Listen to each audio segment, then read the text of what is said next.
YouTube, what's happening? It's your boy C coming back to you with another banger reaction video, man. Today we're doing a reaction to the never-ending beef in Brum, Burger Bar versus Johnson. I ain't never looked into it. Somebody dropped it down below, so I'm gonna shoot a reaction to it. Hey, y'all start sending me more of these like storytelling type, developing how the beef got. Start sending me some good ones, bro, because I want to get into these.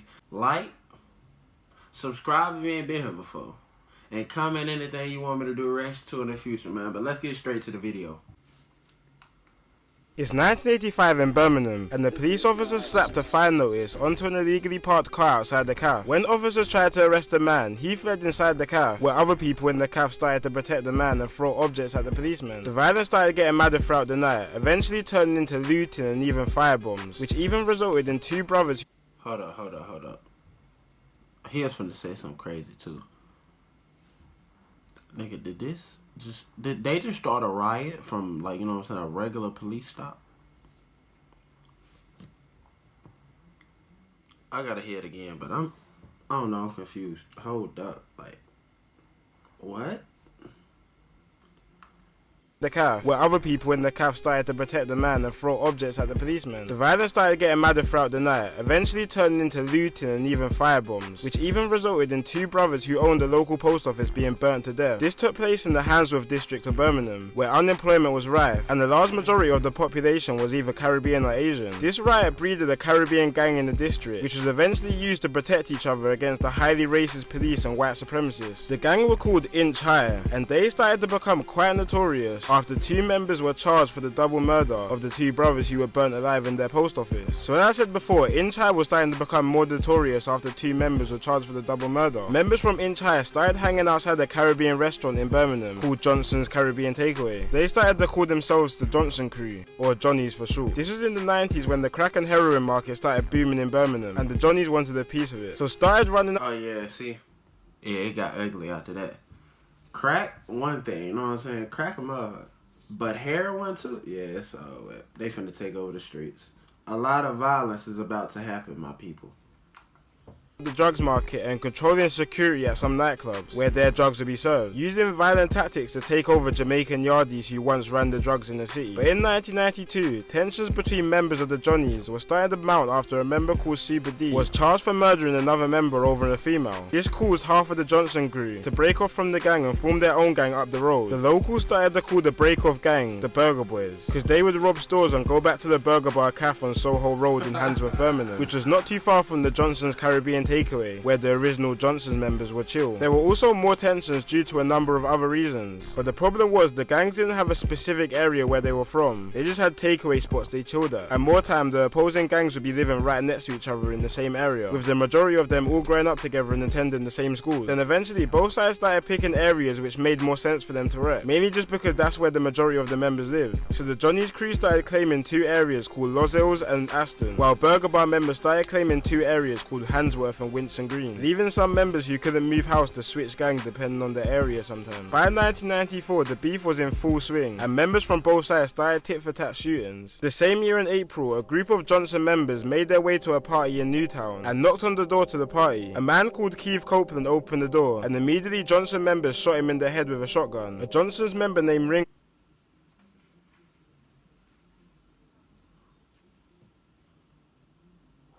Nigga, a headshot with a shotgun. Wait, the other video I did, the deadly war in, I think it's Camden. Yeah. They got shot in the head but survived the shotgun. You know what I'm saying? Somebody was down in the comments trolling, telling me it was a water gun. I said, bro, get out of here. You're tripping. No way, but nah. Open the door to a FaceTime call from a 12 gauge? See you in heaven, bro. Shootings. The same year in April, a group of Johnson members made their way to a party in Newtown and knocked on the door to the party. A man called Keith Copeland opened the door, and immediately Johnson members shot him in the head with a shotgun. A Johnson's member named Ringo was originally charged for the murder, but was eventually found innocent due to a lack of witnesses and evidence. So the war was starting to heat up in the area, but it was just gonna get more hotter. In between Handsworth and Aston, this nigga, son, he beat a, nah. Yeah, his homies ain't say a word. But for him to beat that is insane. Johnson members shot him in the head with a shotgun. A Johnson's member named Ringo was originally charged for the murder, but was eventually found innocent due to a lack of witnesses and evidence. So the war was starting to heat up in the area, but it was just gonna get more hotter. In between Handsworth and Aston, which are two opposing areas in this feud, there was another estate called Newtown, which for the most part stayed neutral throughout the war. But this all changed when kids from the Newtown estate and members from the Johnsons were playing football in a park in Newtown. Burger Boys saw this and shot into the crowd of boys playing football, which resulted in Newtown siding with the Johnsons. And Newtown weren't here to play with the Burger Bar crew. A Burger Bar member called Ruben was chasing a Newtown member down the street when two Newtown members aged 13 and 15 then clocked onto this. They ran at Ruben and stabbed him over 20 times. The 13-year-old boy served 7 years for the murder and was eventually released. But he hadn't even been out for a year yet when him and 5 other Johnson members ran into a nightclub and shot a bouncer after he attempted to stop them, which the 13-year-old was eventually sentenced to 30 years in prison for. The Johnsons also shot another member of the Burger Bar crew called Bubbler when members surrounded his car and shot him in the head point blank range, killing him. By 1998, the two gangs had single-handedly rose the gun crime rate in Birmingham by 500%. Yeah, I know it rose that high. I was finna say, for the UK to not have like a lot of guns, bro, it'd be a lot of gun crimes. But it might not be a lot. They just probably get publicized because, you know, it's a little crazier. I know in the States, easy to have a gun, and this was back in the days too. I don't think they had that many guns, bro. So for these niggas to be blicked up like this. Making Birmingham the gun crime capital of the UK. At one point, on a good day, there will be one shooting. On a bad Die Immobilienpreise in den Portalen sind Nobody die Verkäufer. day, there will be around 6, which is crazy for a country where guns are illegal. The Burger Boys retaliated for their member Bubbler being shot in the head. Burger members ran into a Johnson member's apartment called Menace and literally grabbed him and threw him out the window of his 10th floor apartment. A Burger Bar member was heard bragging about it and was arrested, but charges were dropped due to no evidence.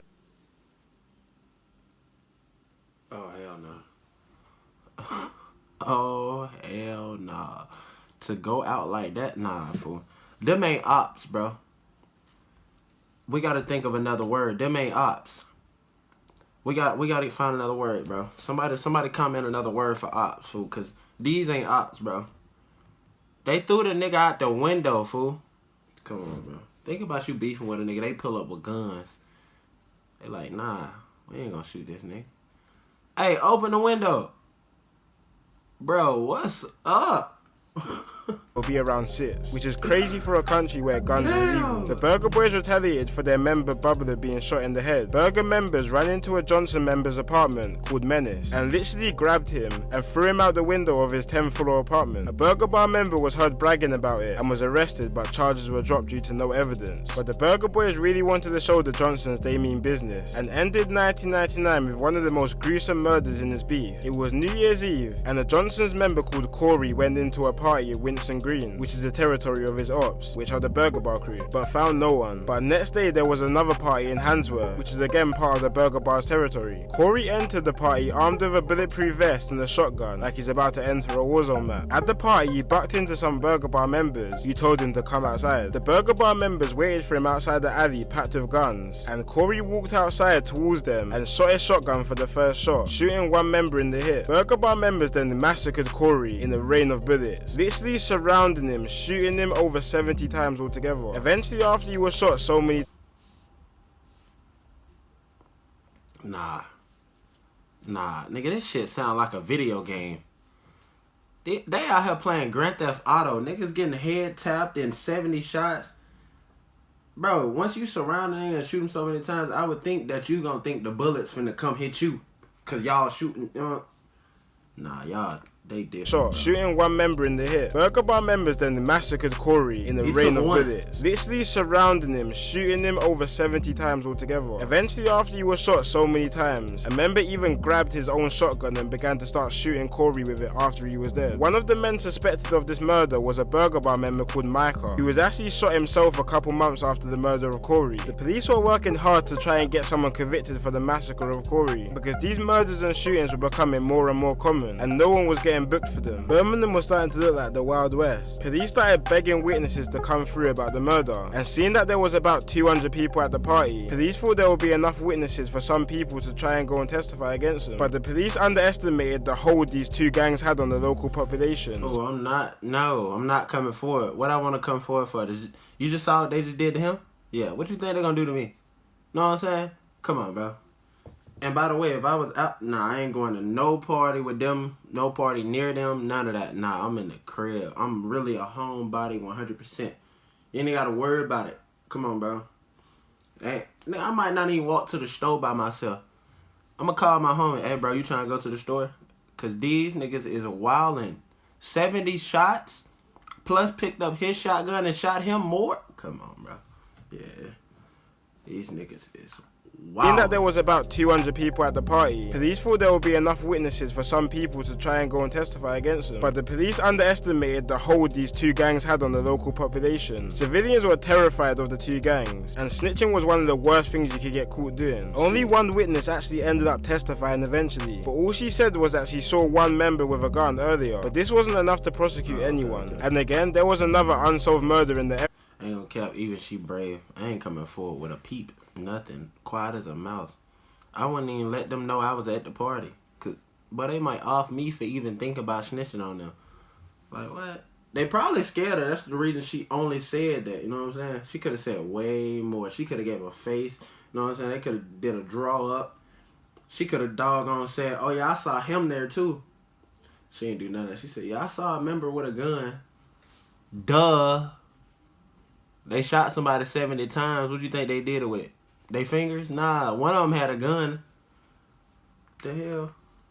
Then the 2000s hit, and younger factions of both gangs started to emerge from the estates, and the burger bar name was starting to fade away, and most of the youngers from the area started claiming a new name called RMD, or BT1 Bangers. Same thing with the Johnson's crew. Youngers from the area started to roll around naming themselves Slash instead, which breeded a new generation of this war, RMD and BT1 Bangers versus Slash. But for the purpose of the video, and to make it easier to understand the division, I'm gonna keep the name to Johnson's and Burger Bar crew when referring to the two separate sides, because if not, it can get quite confusing. And it didn't take long for the younger generation to follow suit of their elders. It was March 6th, 2000 outside the club in Birmingham.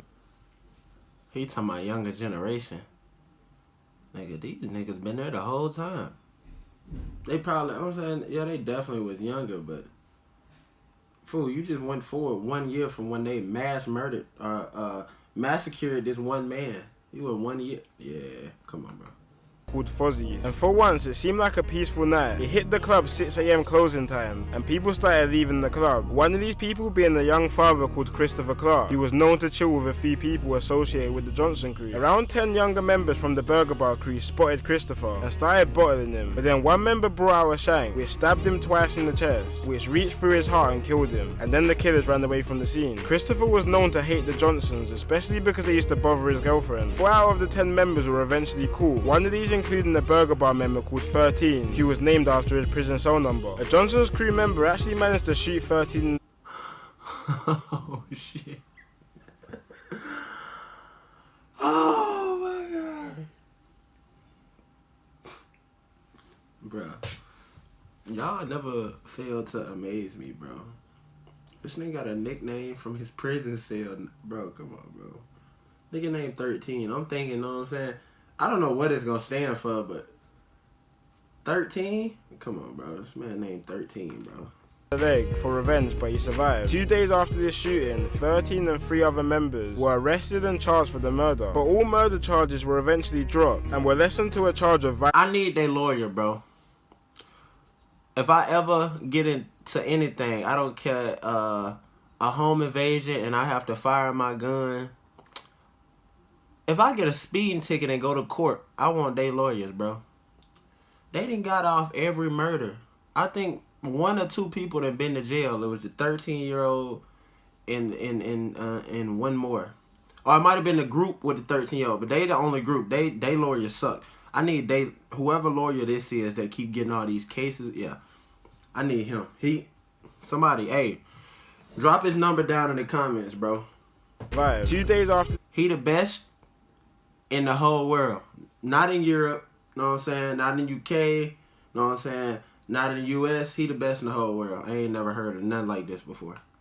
The shooting, 13 and 3 other members were arrested and charged for the murder, but all murder charges were eventually dropped and were lessened to a charge of violent disorder because the judges couldn't figure out who actually stabbed Christopher. See, this was about 12 years before joint enterprise was introduced, which is the law now where essentially you could be convicted for a crime your friend done if you have some type of involvement or role to play in it. For example, if you're beating somebody up and your friend ends up stabbing and killing them, you'll both be done for murder. So before this was introduced, it was hard for joint murders to be pinned on anyone, but the beef really started heating up after Burger Bar's boss, a man nicknamed Nozza, was shot while he parked up in his car on Johnson's crew territory. Nozza was then said to have planned a retaliation hit. A man linked to the Johnson's crew called Escalation had just came out of prison and was back on the streets. He was posted up in his BMW on a nice sunny day when the Vauxhall car pulled up beside him. Inside the Vauxhall were 2 men with semi-automatic handgun, and more than 20 shots were fired at him, killing him in broad day on a residential street. Now the police wanted to catch the killers badly, but there was no evidence. The only evidence they had was a strand of Nozza's hair found inside the Vauxhall car. The police found that enough to be evidence to put Nozza down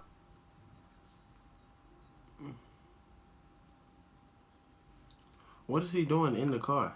for the murder, but eventually, years later, Nozza got his appeal and was released under insufficient evidence. He wasn't out for long though, after being found guilty of running the national gun smuggling ring and was Nah, see, look.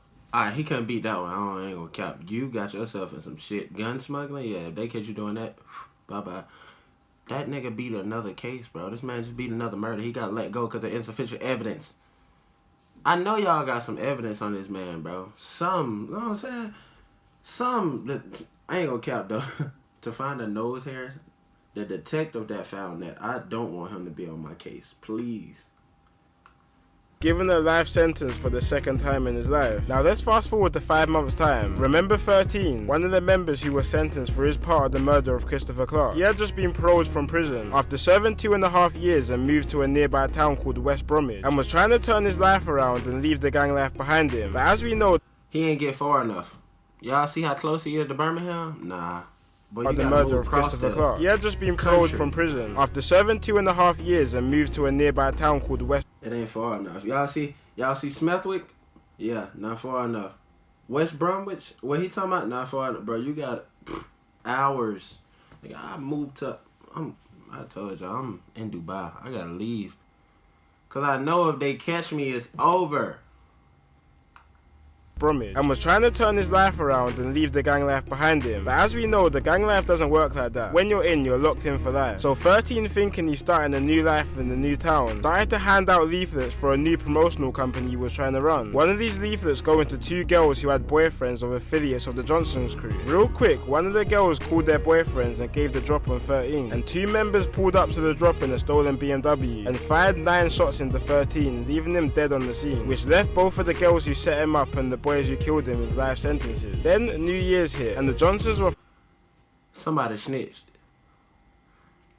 That's the only way the girls could get caught, if one of the guys snitched. Cause, you know what I'm saying? What they do, if they ain't kill him, they just told where they was. So I mean the boyfriend was like, yeah, so my girlfriend told where he was, I went there. Yeah, he tried to get a plea deal or something. Throwing a New Year's party. The party started at a nightclub where Johnson's members were said to be mocking 13's death, which was somehow relayed onto Burger Bar members. The after party was in a cramped hair salon, which had over 150 people partying in there. The best way to burn fat and get shape. It's not keto, paleo, fasting, or vegan, and it's not super intense. Burger Bar got the drop quick and rid there in a red Mondeo with a Mac 10 and a couple handguns. While a group of Johnson members were outside with a bunch of girls, Burger Bar set fire onto the crowd, leaving 47 rounds on the scene. 6 people were shot, including 4 females and 2 males. One member even hopping out the car to get closer to shoot at certain individuals. 2 of these female shots included 2 cousins, Charlene Ellis and Letitia Charlene's. A man called Nathan was the brother of Charlene, and he rang up his half-brother immediately called Marcus after the shooting, because Marcus was a member of the Burger Bars. Once Nathan told Marcus about the shooting, Marcus simply asked if they were dead. Nathan then checked and confirmed while crying that they're both dead. Marcus put down the phone and went on the run, realizing he had just took part of the murder of his own half-sister. 5 members were found guilty for the double murder. No way. See, look, why you sick, bro? Man just killed his sister, man. With one member nicknamed Dread eventually acquitted for the trial. But a couple days after Dread was bailed, he was shot 9 times in his head, back and neck by Johnson members but survived. Dread was actually on another 2 murder charges after. That's that Hulk Hogan ass shit I be talking about. Man got shot in the head on Camden with a shotgun, survived it. Now this man gets shot 9 times in all main places, back of the head, neck, and back. How you alive, bro? Y'all so far from God, but y'all so close to God too. You know what I'm saying? Cause ain't no way he's supposed to be alive. He prayed that morning.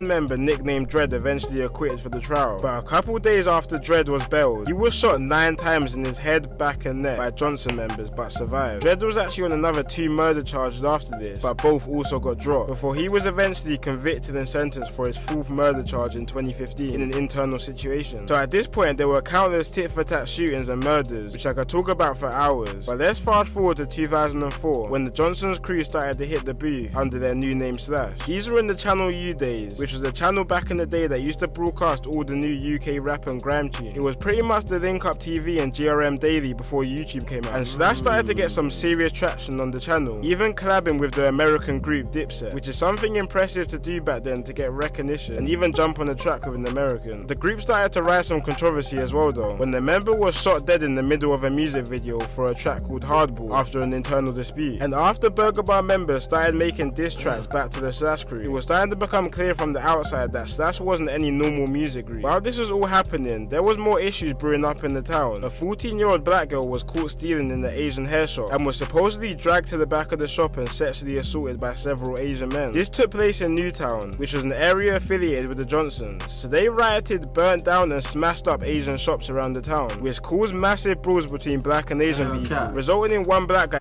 They should have knew they was finna fuck shit up. How y'all even think that y'all was gonna get away with that? Know what I'm saying? Come on, bro. Affiliated with the Johnsons. So they rioted, burnt down and smashed up Asian shops around the town, which caused massive brawls between black and Asian people, resulting in one black guy called Isaiah Young Sam being stabbed to death by several Asians. In one day of rioting, there was 1 murder, countless shootings and 35 people seriously wounded. The riots ended up lasting another 2 days, when Newtown gangs were starting to shoot at Asian gang in an attempt to get revenge for Isaiah. In one occasion, armed police were searching for a gang that was spotted shooting at a group of Asians. The group ran off while helicopters were searching for them. While running, an 18-year-old called Aaron accidentally pushed over his friend called Dwayne while they were scattering away from police. The fall ended up with Dwayne accidentally discharging his handgun, shooting his friend Aaron in the head, killing him instantly. This ignited a whole different feud in the area. Dang, bruh. Nigga, just stay away, bro. Just move. Get out of the city. Please. Johnson's gangs, which were predominantly Caribbean, against Asian gangs. But for a bit of time it was mainly just tensions between the both races and some rare little spouts of violence, until the 13th of October 2006, when 2 black gang members from Newtown stabbed 2 Asian gang members. This was the same day of a man called Blanks' 20th birthday, who was also a Johnson's affiliated gang member. And without Blanks having any prior knowledge of the previous attack one of his members done in an Asian that day, he was shot in the chest and killed on his birthday. This murder was followed up by countless shootings, with 2 Asian men even being shot in the face 3 days later. And later on in the month, a well-known Asian gang leader was shot to death inside his... I ain't gonna cap, buddy. The dude who do these videos, bro, you got my respect, bro, because you are finding out details with the timestamp. And not even the weekly or the monthly timestamp. This man got the daily and the hourly. He got the morning and the night. What time it happened? Oh, I got you. Yeah, you next level, bro. Shout out to you. When 2 men walked into his shop and shot him twice in the head with a shotgun. Now let's fast forward to one of the biggest moments in UK history in recent years. Summer of 2011, when a man called Mark Duggan was shot and killed by police in London. The whole country rioted. And if he was around these times... That's, I don't know his name. It's a rapper. It's a rapper. That's his dad. It gotta be. Cause they somebody was telling me it's compared to George Floyd, basically. You know what happened in the U.S. I can't remember buddy's name, but he said the feds say I'm just like my dad. They look like my dad, or I look like my dad. Y'all know what I'm talking about. My UK people know what I'm talking about. I'm on the right path. you would know the whole country was in anarchy, including Birmingham. In one occasion, a group of men lured police towards a pub after firebombing it, and then began shooting at the police once they arrived, which 6 men were sentenced for 12 to 30-year stretches for. And quite a lot of older members got sentences for their roles they played in the riots, which made it quite a weird time once the riots were done, and made the older gangs which were Johnson and Burger Bar affiliated more relevant. And around these times, the new generation was starting to grow up, didn't have much ties towards the old feuds that were going on, starting a new feud, with members from the Handsworth, Winston Green and Hockside calling themselves AR or Armed Response, and members from Newtown calling themselves GMG or Get Money Gang. By the mid-2010s, both gangs... AR, y'all, wow. Niggas named Armed Response, yeah. I know the police had a call for him. If you see any AR members, proceed with caution. Their name is Armed Response, bro. They're definitely gonna shoot at you. They're not playing no game. They didn't come to play. Brought gun violence back to Birmingham, with over 20 reported shootings between both of them within a fortnight. And not too long after the big spout of shootings, a song dropped on YouTube called M to the N from a member of the AR side called Lynch, referencing real moments like when a 16-year-old got shot in the back at a barbecue. When police found this video, they started investigating Lynch heavily, especially after a bullet was found under his car after a shooting was linked to him. And he looked even more suspicious after him and another member was arrested in September after their car was stopped and searched, and balaclavas, gloves and stab vests were found inside the car. After months of investigating, police managed to link Lynch to 6 shootings and found drugs, ammunition and a gun stashed in his house, slapping him with a 27-year sentence. Lynch really put drill music on the radar in Birmingham though, because after Lynch was arrested, his rivals GMG started dropping drill tunes laced with disses towards the AR gang, which started to intensify the rivalry and increase the shootings in the area. So police launched, which was at the time the biggest gang injunction in the UK on both of the gangs. This injunction banned